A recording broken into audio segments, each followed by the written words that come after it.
नमस्कार साथियों, एक बार फिर से आपका अपने लक्की सर यूट्यूब चैनल पर हार्दिक स्वागत है, अभिनंदन है, वंदन है। देखो साथियों, कल के वीडियो में हमने राजस्थान के एकीकरण के पार्ट फर्स्ट के बारे में जानकारी प्राप्त की थी। उसमें हमने देखा था कि किस प्रकार से रियासतों का एकीकरण करने के लिए रियासती सचिवालय की स्थापना की गई थी, जिसका सचिव वीपी मेनन को अध्यक्ष सरदार वल्लभ भाई पटेल को बनाया गया था। स्वतंत्रता के समय भारत में 565 रियासतें थी, जिनमें से 562 रियासतों ने विलय पत्र पर हस्ताक्षर किए थे, लेकिन 3 रियासतें ऐसी थी जिन्होंने विलय पत्र पर हस्ताक्षर नहीं किए थे, कश्मीर, हैदराबाद और जूनागढ़। उनमें भारत में सबसे बड़ी रियासत थी हैदराबाद और सबसे छोटी रियासत थी बिलावरी, जो एमपी में थी। जब भी श्रीनगर में रियासती सचिवालय की बैठक हुई थी, उसमें यह निर्णय लिया गया था कि जिस रियासत की आमदनी 1 करोड़ रुपए से ज्यादा हो और जनसंख्या 10 लाख से अधिक हो, वे रियासतें अपना अलग अस्तित्व बनाए रख सकती है। इस मापदंड को पूरा करने वाली राजस्थान में 4 रियासतें थी, जयपुर, जोधपुरी, उदयपुरी और बीकानेर। लेकिन वल्लभ भाई पटेल ने बड़ी बुद्धिमत्ता से, कूटनीति से इनका भी विलय कर लिया था। सबसे प्राचीन रियासत की बात करें तो मेवाड़ थी, सबसे नवीन रियासत झालावाड़ थी। क्षेत्रफल की दृष्टि से सबसे बड़ी रियासत जोधपुर थी, सबसे छोटी रियासत शाहपुरा थी। जनसंख्या की दृष्टि से सबसे बड़ी रियासत जयपुर थी और सबसे छोटी रियासत वही शाहपुरा थी। एक जाट रियासत थी, दो जाट रियासत थी, धौलपुर और भरतपुर। ये दोनों ही भाषा के आधार पर उत्तर प्रदेश में मिलना चाहती थी। एक मुस्लिम रियासत थी टोंक, जिसे नवाबों का शहर भी कहते हैं, नवाबों की नगरी भी कहते हैं। भारत की दृष्टि से देखा जाए तो लखनऊ को कहते हैं। दूसरी पालनपुर भी याद रख सकते हो आप। उसके बाद हमने चर्चा की थी कि राजस्थान के एकीकरण में कुल कितना समय लगा था। 8 वर्ष 7 माह 14 दिन का समय लगा था। 18 मार्च 1948 को प्रारंभ हुआ और 1 नवंबर 1956 को पूरा हुआ था। 7 चरणों में राजस्थान का एकीकरण हुआ था। लेकिन एकीकरण को पढ़ने से पहले हमें उसमें बनने वाले राज प्रमुखों की, प्रधानमंत्रियों की, दिनांक की, महीने की, वर्ष की एक छोटी सी ट्रिक जान लेनी थी, और वह हमने कल पढ़ी भी थी। उसी ट्रिक से वापस आगे बढ़ते हैं हम। देखो, कल मैंने आपको डेट की ट्रिक बताई थी कि ये कुछ डेट है, वो उनको याद करना आपको। 18, 25, 18, 18, 25, 18, 30, 15, 26, 1, 18, 25, 18, 30, 15, 26, 1। इसको 3-4 बार बोलोगे तो याद हो जाएगी। फिर कौन कौन से महीने की डेट है ये, तो उस महीने की डेट याद करने के लिए, महीने को याद करने के लिए ये ट्रिक है। मामा आ मैं मंजन करूं हूं। माह से मार्च 18 मार्च, माह से मार्च 25 मार्च, आ से अप्रैल 18 अप्रैल, मई से मार्च 30 मार्च, मई से मई 15 मई, जैसे जनवरी 26 जनवरी और नए से नवंबर 1 नवंबर। अब देखो, ईयर को याद करने के लिए कुछ कोड याद रखने आपको। 48 कितनी बार आएगा? 3 बार। 49 कितनी बार आएगा? 2 बार। 50 कितनी बार आएगा? 1 बार। और 56 कितनी बार आएगा? 1 बार। ध्यान रखो, 3 2 1 1, 3 2 1 1। प्रधानमंत्रियों की ट्रिक, कंप्यूटर में एक लैंग्वेज चलती है HTML, SGML। उसी प्रकार से आपको HTML याद न करके SGML याद करना है। S का अर्थ तो क्या है? शोभाराम कुमावत, शोभाराम कुमावत। जी का अर्थ क्या है? गोकुली लाली असावा। कुछ किताबों में लाल की जगह राम भी लिखा हुआ है, इसलिए कंफ्यूज मत होना। एम से माणिक्य लाली वर्मा और एच से हीरा लाली शास्त्री। कुमावत, असावा, वर्मा और शास्त्री। राज प्रमुखों को रटना ही है, उदय भीम भूपाल मानसिंह, उदय भीम भूपाल मानसिंह, 2-3 बार बोलोगे तो याद हो जाएगा। उद्घाटनकर्ता कौन है? गोडगिल गोडगिल चाचा पटेल, गोडगिल गोडगिल चाचा पटेल, यानी गोडगिल 2 बार आ रहा है, इसका मतलब गोडगिल कितनी बार उद्घाटन करेगा? 2 बार। चाचा कितनी बार? नेहरू जी कितनी बार करेंगे? 1 बार। पटेल यानी सरदार वल्लभ भाई पटेल कितनी बार करेंगे? 1 बार। तो आज हम इसी बात को ध्यान में रखते हुए आगे की ओर बढ़ते हैं। आप सभी को पता है कि राजस्थान का एकीकरण है वह कितने चरणों में पूरा हुआ था? 7 चरणों में। कितने चरणों में पूरा हुआ था? 7 चरणों में। अब वो 7 चरण कौन कौन से हैं? सबसे पहला चरण, दूसरा चरण, तीसरा चरण, चौथा चरण, 5वां, 6ठा और 7वां। ये 7 चरण हो गए। कौन से चरण? कितने चरण हो गए? 7 चरण हो गए। अब सबसे पहला चरण है वह 18 मार्च 1948 को बना था। कभी? 18 मार्च 1948 को पहले चरण का निर्माण हुआ था, जिसका नाम क्या था? मत्स्य संघ। क्या नाम था? मत्स्य संघ, जिसमें 4 रियासतें थी, A+B+C+D। अब आप कहेंगे सर ये ABCD क्या है? प्लस में एक ठिकाना था जिसका नाम था निमराना। ठिकाने मैंने आपको 3 बताए थे, याद करने की ट्रिक नकुल बताई थी, न से निमराना, कु से कुशलगढ़, ल से लावा। अब ये मत्स्य संघ है। सवाल ये उठता है कि पहले चरण का नाम क्या है? मत्स्य संघ। अब दूसरा सवाल ये उठता है कि इसका नाम मत्स्य संघ किसकी सिफारिश पर रखा गया था? मैं से मत्स्य और मैं से ही एक मुंशी था। क्या था? मुंशी। अब मुंशी कौन था? KM मुंशी। अब आप कहेंगे सर KM का अर्थ क्या है? K का अर्थ है कन्हैया लाल,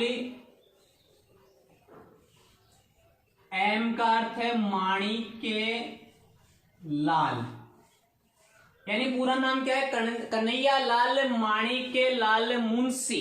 पूरा नाम क्या है? कन्हैया लाल माणिक्य लाल मुंशी। इनकी सिफारिश के आधार पर इस संघ का क्या नाम रखा गया? मत्स्य संघ रखा गया, जिसमें 4 रियासतें, A से अलवर, B से भरतपुर, C से करौली, D से धौलपुर, इन 4 रियासतों और एक ठिकाने को मिलाकर, 4 रियासतें और एक ठिकाने को मिलाकर किसका निर्माण किया गया था? मत्स्य संघ का निर्माण किया गया था। कभी? 18 मार्च 1948 ईस्वी को। 18 मार्च 1948 ईस्वी को मत्स्य संघ का निर्माण किया गया। अब दूसरा सवाल ये उठता है कि इसकी राजधानी किसको बनाया गया था? देखो, राजधानी अलवर को बनाया गया था। राजधानी किसको बनाया गया था?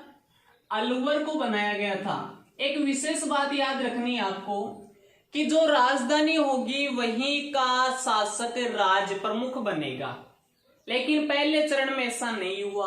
क्यों? क्योंकि अलवर राज्य का जो राजा था, महाराजा तेज सिंह, उसका गांधी जी की हत्या में नाम आ रहा था, यानी गांधी जी की हत्या के आरोप लगे हुए थे, इसलिए महाराजा तेज सिंह को यहां पर राज प्रमुख नहीं बनाया गया। तो अब आप ये कहेंगे कि सर राज प्रमुख कौन सी रियासत के शासक को बनाया गया? राज प्रमुख बनाया गया था धौलपुर रियासत के शासक को। ये धौलपुर है, राजस्थान का पूर्वी जिला है। कौन सा है? पूर्वी जिला है, जहां पर राजस्थान में सर्वप्रथम सूर्योदय होता है। सूर्योदय में एक शब्द आ रहा है उदय, तो धौलपुर का जो शासक था वह कौन था? उदय भान सिंह। कौन था? उदय भान सिंह। तो धौलपुर के शासक उदय भान सिंह को राज प्रमुख बनाया गया था। किसको बनाया गया था? धौलपुर के शासक उदय भान सिंह को राज प्रमुख बनाया गया था। करौली के शासक गणेश पाल देव को उपराज प्रमुख बनाया गया था। अब आप ये कहेंगे कि सर इसका प्रधानमंत्री किसको बनाया गया? प्रधानमंत्री बनाया गया था, ट्रिक में मैंने आपको सबसे पहले क्या बताया था? एस शोभाराम कुमावत को। किसको बनाया गया था? शोभाराम कुमावत को। तो उद्घाटन किसने किया? सवाल ये भी उठेगा। और कहां हुआ? उद्घाटन हुआ था भरतपुर में। भरतपुर में एक दुर्ग है जिसका नाम है लोहागढ़ दुर्ग। इस लोहागढ़ दुर्ग में इसका उद्घाटन हुआ है। और उद्घाटन किसने किया है? गौडगिल ने। किसने किया है? गौडगिल ने। इसका पूरा नाम होगा एनवी गौडगिल। अब एनवी का अर्थ क्या है? एन का अर्थ तो है नरी हरि, वी का अर्थ है विष्णु, यानी पूरा नाम क्या हो गया? नर हरि विष्णु गौडगिल। तो ध्यान रखेंगे 18 मार्च 1948 को अलवर, भरतपुर, करौली, धौलपुर और एक ठिकाना निमराना को मिलाकर मत्स्य संघ का निर्माण किया गया था। जिस समय अलवर का विलय होगा उस समय उसमें स्थित ठिकाने निमराना का भी विलय हो जाएगा। कहीं कंफ्यूज होने की आवश्यकता नहीं है। मत्स्य संघ का नाम के.एम. मुंशी की सिफारिश के आधार पर रखा गया था। इसकी राजधानी अलवर को बनाया गया। राज प्रमुख धौलपुर के शासक उदय भान सिंह को बनाया गया। प्रधानमंत्री शोभाराम कुमावत को बनाया गया। और इसका उद्घाटन भरतपुर के लोहागढ़ दुर्ग में नरहरि विष्णु गौडगिल के द्वारा किया गया था। इस प्रकार से राजस्थान के पहले चरण का निर्माण हो जाता है। राजस्थान है अपने पहले चरण की सीढ़ी को पार कर लेता है। जिस समय मत्स्य संघ का निर्माण किया गया था उस समय पहले यह स्पष्ट कर दिया गया था कि भविष्य में आपको या तो राजस्थान में या उत्तर प्रदेश में मिला दिया जाएगा। उसके बाद चर्चा करते हैं हम दूसरे चरण की। 18 के बाद क्या लिखा था हमने? 25। क्या लिखा था? 25। याद है ना आपके? 18 के बाद में हमने क्या लिखा था? 25। यानी दूसरे चरण का निर्माण हुआ था 25 मार्च सन। वही है 1948। कितनी बार आएगा? 3 बार। 1948 ईस्वी को इसका नाम रखा गया पूर्वी राजस्थान संघ। देखो राजस्थान के एकीकरण के समय राजस्थान का पहली बार नाम कौन से चरण में आया है? दूसरे चरण में आया है। कौन से चरण में आया है? दूसरे चरण में आया है। इस दूसरे चरण में 9 रियासतें और एक ठिकाना था।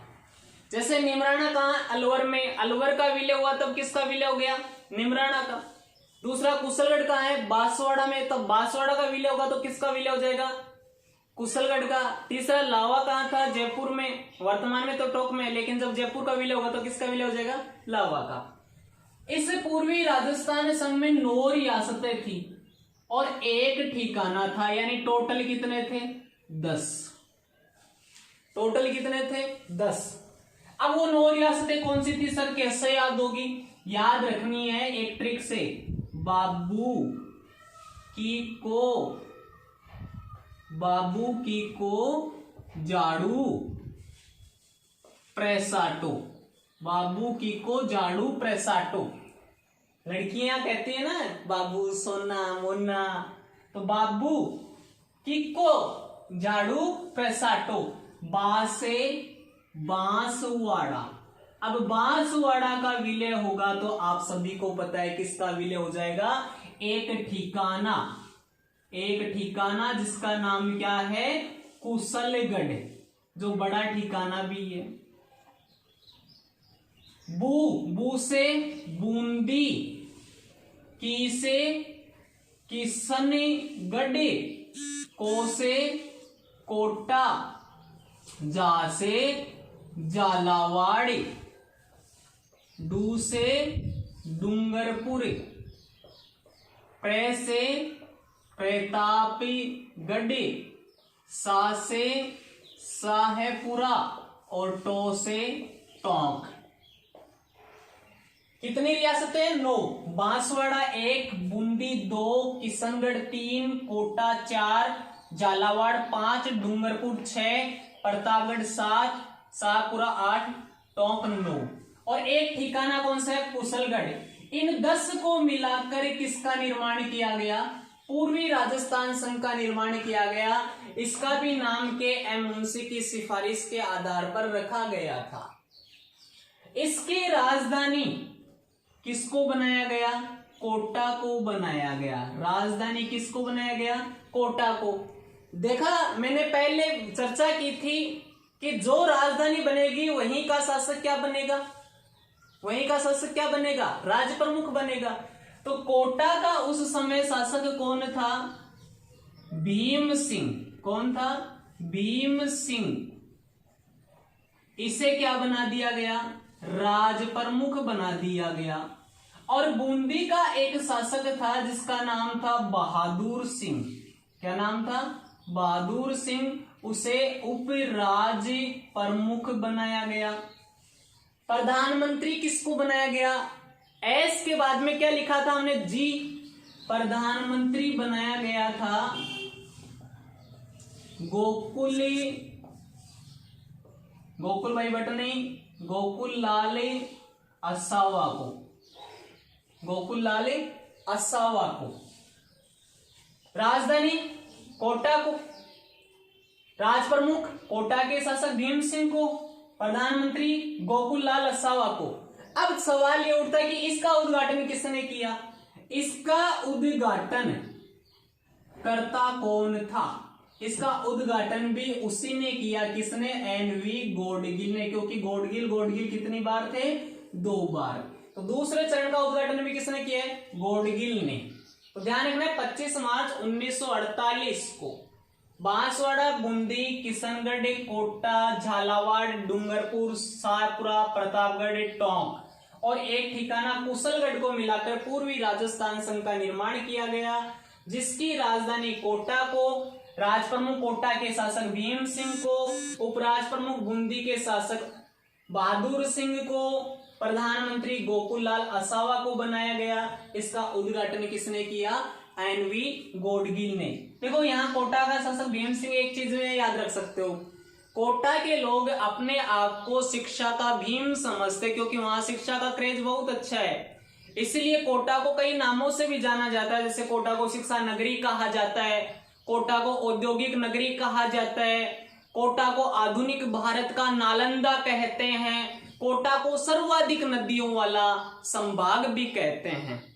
जैसे सबसे बड़े जिलों का संभाग किसको कहते हैं? जोधपुर को। वैसे ही सर्वाधिक नदियों वाला संभाग किसे कहते हैं? कोटा को कहते हैं। इस प्रकार से दूसरे चरण का भी निर्माण हो गया। लेकिन यहाँ एक विशेष बात ध्यान रखनी है, मत्स्य संघ अभी अलग है, पूर्वी राजस्थान संघ अलग है। यानी वर्तमान में राजस्थान कितने भागों में है? 2 भागों में है। इसके बाद हम चर्चा करते हैं कौन से चरण की? तीसरे चरण की। कौन से चरण की? तीसरे चरण की। देखो 1825 के बाद क्या आया था? 18। और ये मंथ कौन सा आएगा? अप्रैल। मामा आकार अप्रैल। सन कौन सा आएगा? वही 1948, क्योंकि 3 बार आएगा।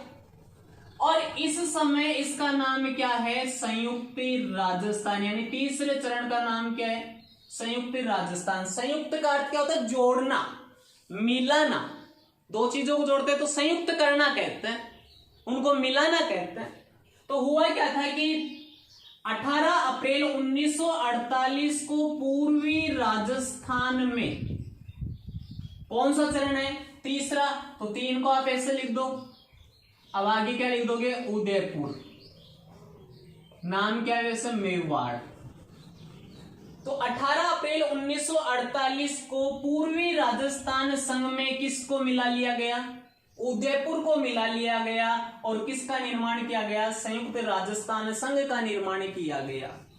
इस समय उदयपुर के महाराणा सिसोदिया वंश के जितने भी राजा हैं उनकी क्या लगा है, महाराणा या राणा। भूपाल सिंह थे, कौन थे, भूपाल सिंह। इनसे जब विलय की बात की गई तो उन्होंने विलय के लिए 3 शर्तें रखी। मतलब मैं विलय के लिए तो तैयार हूं, लेकिन मेरी 3 शर्तें हैं कि एक तो मुझे आजीवन राज प्रमुख बनाया जाए, दूसरा उदयपुर को संयुक्त राजस्थान की राजधानी बनाया जाए, और तीसरा मुझे 20 लाख रुपए प्रीवी पर्स के रूप में दिए जाए।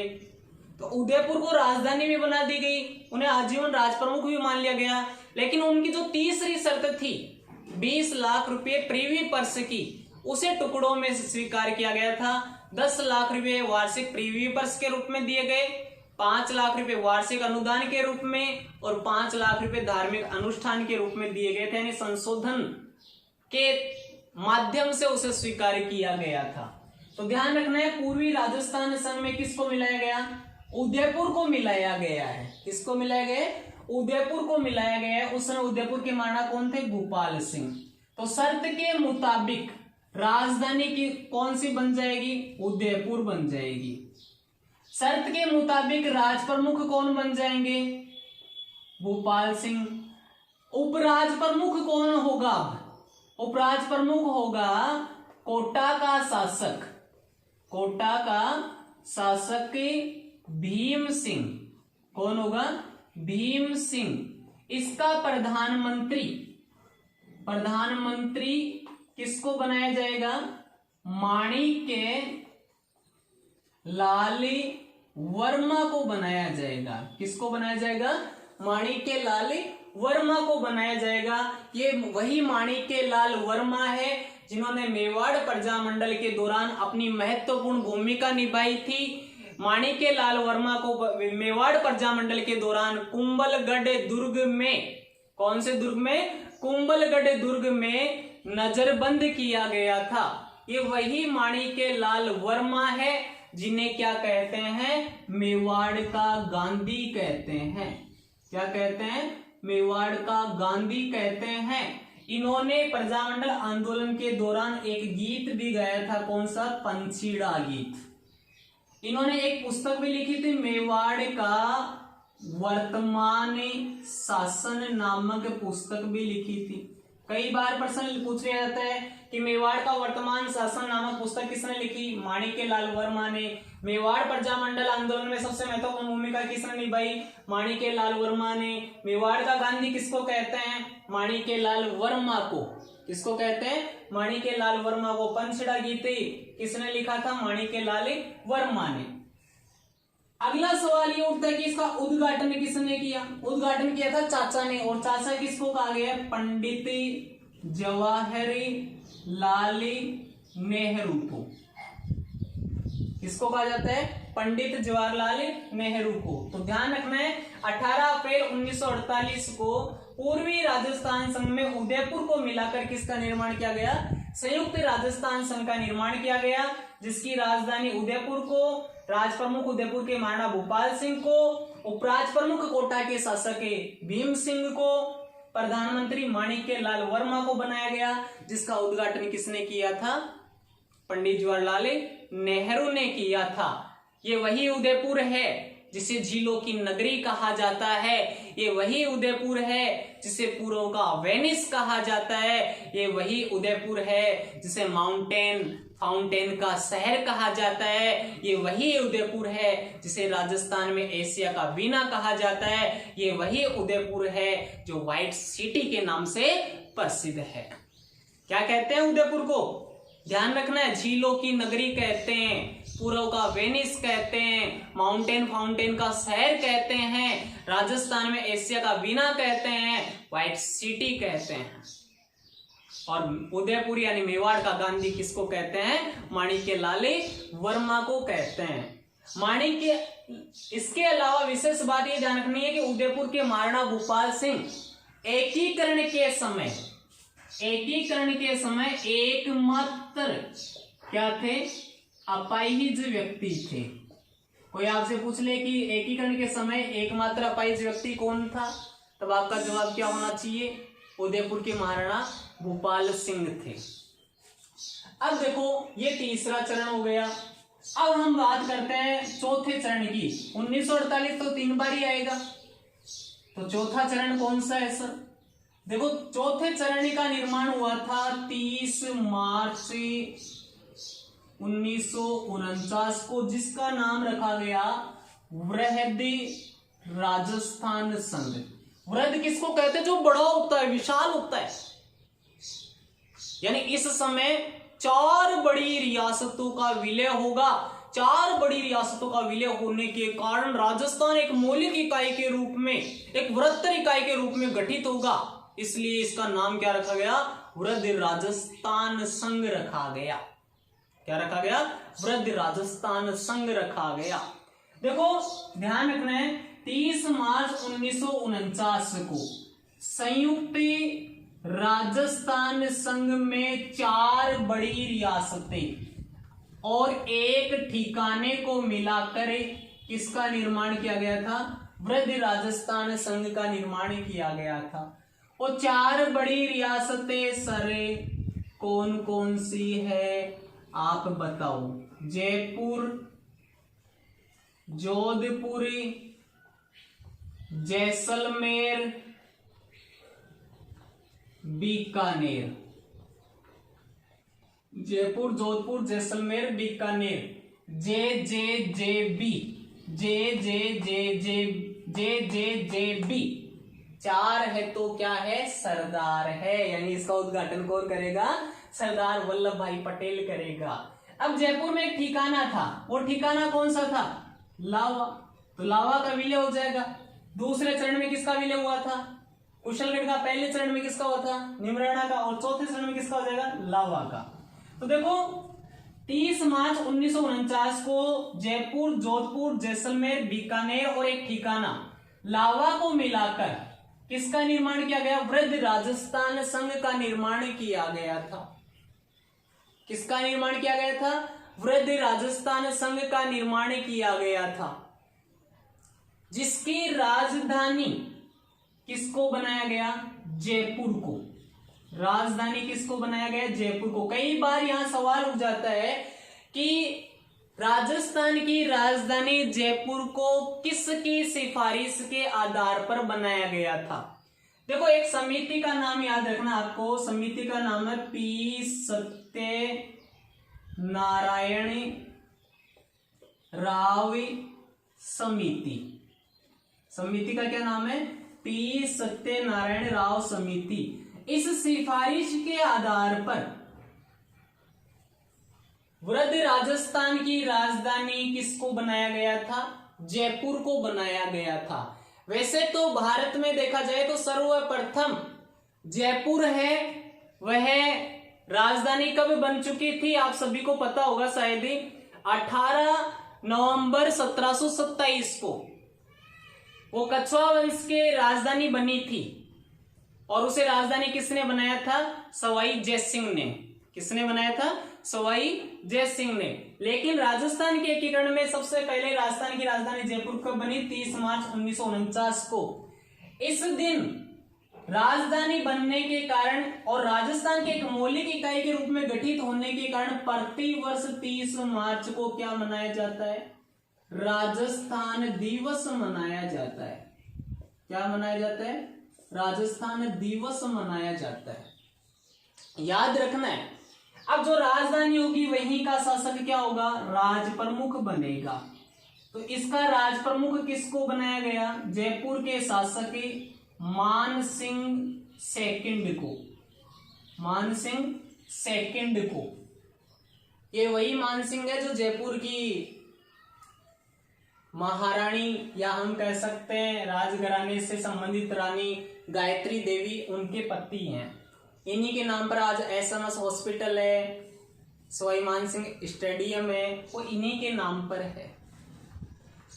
तो अब सवाल दूसरा ही उठेगा कि सर आपने तो कहा था कि 18 अप्रैल 1948 को जब संयुक्त राजस्थान का उद्घाटन हुआ था, उस समय उदयपुर के महाराणा ने शर्त रखी थी कि मुझे आजीवन राज प्रमुख बनाया जाए। तो उन्हें राजी रखने के लिए यहाँ पर एक नए पद का सर्जन किया जाएगा। वो नया पद क्या होगा? महाराज प्रमुख। और उन्हें क्या बना दिया जाएगा? महाराज प्रमुख बना दिया जाएगा। कहाँ के शासक थे? उदयपुर के शासक थे। क्या नाम था? महाराणा भूपाल सिंह। क्या नाम था? महाराणा भूपाल सिंह। तो सर प्रधानमंत्री किसको बनाया जाएगा? प्रधानमंत्री बनाया जाएगा हीरालाल शास्त्री को। हीरालाल शास्त्री को। तो सर अब सवाल ये उठता है कि यहाँ पर उद्घाटन कौन करेगा? मैंने भी बताया 4 तो सरदार है, यानी उद्घाटन करता कौन है? उद्घाटन करता कौन है? सरदार वल्लभ भाई पटेल, आयरन मैन। क्या है? Iron man. याद रह जाएगा शायद आप सभी के। जयपुर को किस नाम से जाना जाता है? पिंक सिटी के नाम से जाना जाता है। किस नाम से जाना जाता है? पिंक सिटी के नाम से जाना जाता है।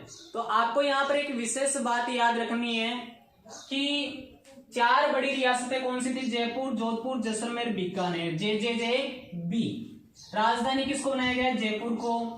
राज प्रमुख किसको बनाया गया? जयपुर के शासक मान सिंह को।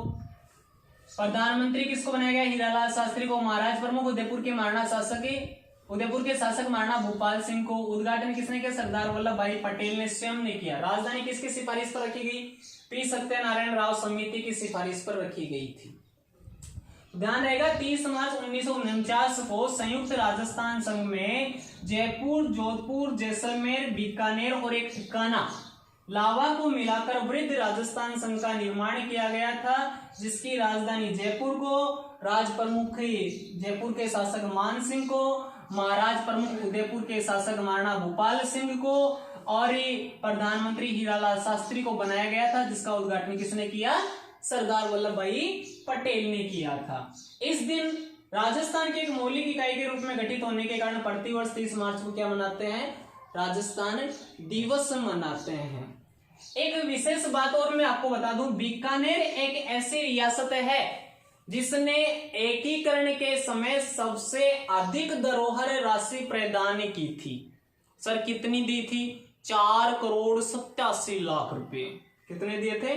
4,87,00,000 रुपये दिए थे। अब देखो यहाँ जयपुर को राजधानी बना दी गई, लेकिन जोधपुर आपको होता क्षेत्रफल की दृष्टि से बड़ी रियासत थी, इसने सबसे ज्यादा धरोहर राशि दी। तो इन सब ने कहा कि हमें क्या कमी है, हमें राजधानी क्यों नहीं बनाया गया, हमें राज प्रमुख क्यों नहीं बनाया गया? तो इनको राजी करने के लिए इन्हें कुछ विभाग सौंप दिए गए। जैसे जोधपुर को तो कौन सा विभाग दे दिया गया? न्याय विभाग। कौन सा विभाग दे दिया गया? न्याय विभाग, हाई कोर्ट, ध्यान में रह जाएगा। बीकानेर को कौन सा विभाग दे दिया गया? शिक्षा विभाग। कौन सा विभाग दे दिया गया? शिक्षा विभाग दे दिया गया। उदयपुर को कौन सा विभाग दे दिया गया? खनन विभाग यानी खनिज विभाग दे दिया गया। कोटा को कौन सा विभाग दे दिया गया? वन विभाग दे दिया गया। भरतपुर को कौन सा विभाग दे दिया गया? कृषि विभाग दे दिया गया। भरतपुर ब्रज प्रदेश के नाम से भी जाना जाता है, आप सभी को पता हो तो ध्यान रखना इन सबको खुश करने के लिए इनको कुछ विभाग सौंप दिए गए। जोधपुर को न्याय विभाग, हाईकोर्ट का है जोधपुर में। बीकानेर को शिक्षा विभाग, उदयपुर को खनिज विभाग, कोटा को वन विभाग, भरतपुर को कृषि विभाग। इस प्रकार से राजस्थान का ये चौथा चरण पूरा हो गया। अब हमारे चरण कितने बच गए? 3, जिनकी चर्चा हम कल के वीडियो में करेंगे। आप सभी के लिए एक क्वेश्चन है, याद रखेंगे और इसका जवाब जहां तक संभव होगा कमेंट बॉक्स में जो सबसे पहले देगा उसी का नाम अनाउंस किया जाएगा। आज का सवाल हमारा ये है कि मत्स्य संघ का वृद्ध राजस्थान में विलय किस समिति की सिफारिश के आधार पर किया गया था? कल के कुछ क्वेश्चंस थे जिनका जवाब किसी भी विद्यार्थी ने नहीं दिया था, मैं दे देता हूं आज। देखो, भारत में सर्वप्रथम हस्ताक्षर करने वाली यानी विलय पत्र पर हस्ताक्षर करने वाली पहली रियासत थी बीकानेर, जहां के शासक कौन थे? शार्दुल सिंह। और सबसे अंत में हस्ताक्षर करने वाली रियासत थी मानी जाती है वैसे तो धौलपुर, लेकिन उसको याद करने की आवश्यकता नहीं। भारत में सबसे पहले विलय पत्र पर हस्ताक्षर करने वाली रियासत कौन सी है? बीकानेर। शासक कौन है? शार्दुल सिंह। राजस्थान में सर्वप्रथम विलय पत्र पर हस्ताक्षर करने वाली रियासत कौन सी है? कौन सी है? अलवर। और सबसे अंत में विलय पत्र पर हस्ताक्षर करने वाली रियासत कौन सी थी? सिरोही थी। यदि यह वीडियो आपको पसंद आया है तो इसे अधिक से अधिक लाइक करें, शेयर करें एवं सब्सक्राइब करें। जय हिंद, जय भारत।